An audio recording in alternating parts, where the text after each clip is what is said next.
Tɛnɛ zoe kalo tile 5 sanba 2021 a minnu sɔgɔlen banna an ka foli b'aw ye fo aw sigiyɔrɔ la.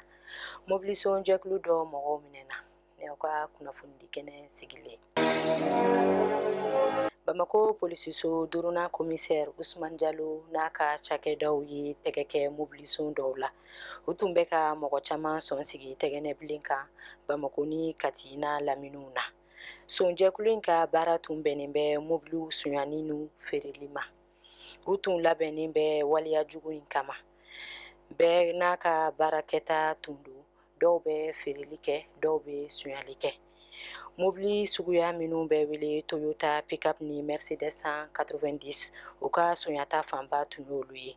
O mobili minnu bɛ suɲa Bamako ni Kati ka taa u feere Kayi.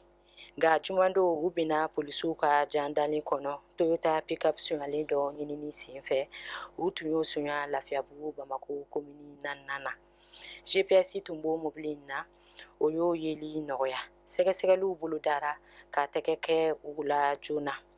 Mobili 5 sɔrɔla u bolo Toyota pick-up 4 ani Mercedes 190 kelen. N'an taara Coupe du Monde FIBA U19 la samata sɛgɛn mankanw binna Australie ɲɛkɔrɔ. Diɲɛ basketkɛla cɛman minnu si hakɛ tɛ tɛmɛ 19 kan olu ka Coupe du Monde daminɛra sibiri juillet kalo tile 3 sanba 2021 Lettonie jamana na.